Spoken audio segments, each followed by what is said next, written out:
Welcome once again to Musings by Danon. In every Pokemon game, you have your three starters: a grass type, a fire type, and a water type. Fire is weak to water, grass is weak to fire, and water is weak to grass.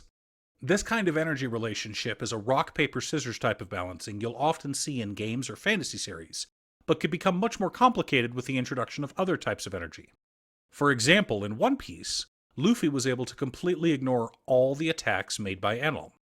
Rubber is an insulator against electricity, after all. But what happens when someone is weak to a certain energy type? What happens when that someone is the hero of the story, while the person he's weak to is his love interest? Which brings me to the subject of today's video. Necromance is a newly translated manga by Yuki Tomoto. You can pick up physical copies from Seven Seas Entertainment or digitally from Bookwalker. Link in the description below.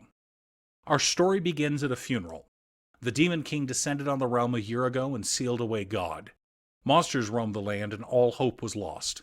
But God, in one final act, bestowed his power on 5 mortals. These 5 banded together and defeated the Demon King. But their leader, young Shibuki, died in the process.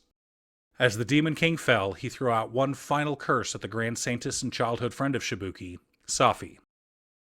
Shibuki sacrifices himself to save Safi. After all, he only became a hero to protect her. He didn't have anything grand in mind like saving the world, he just wanted to protect his precious childhood friend. The other heroes gathered along with the assembled royalty to pay homage to the fallen hero. Words of adoration are spoken.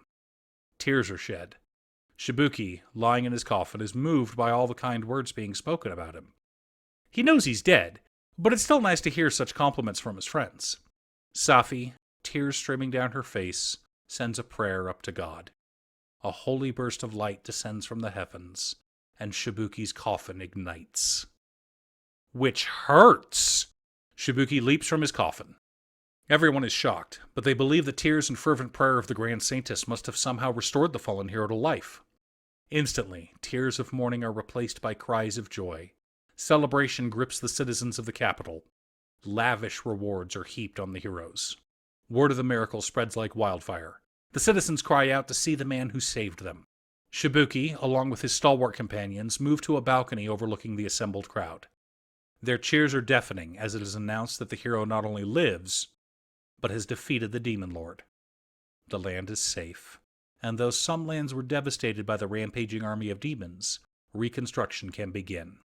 The road to peace and prosperity no longer lives under a demonic shadow, and people can begin to put their lives back together. Shibuki turns to Safi and proposes. He confesses his love and expresses his desire to spend the rest of their lives together.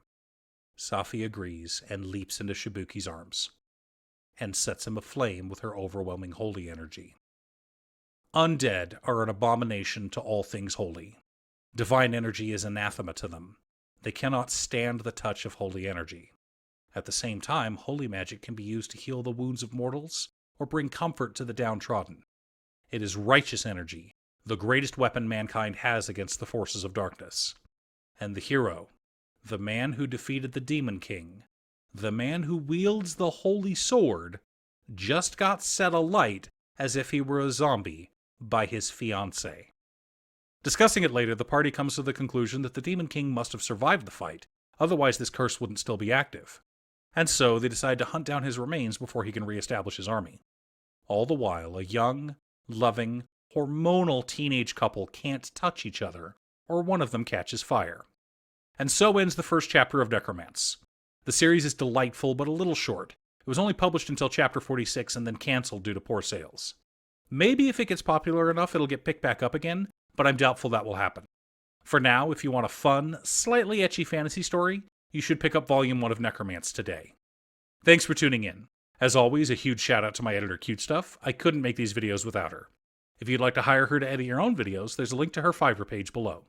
Please like and subscribe for more content, and I'll see you all again next time.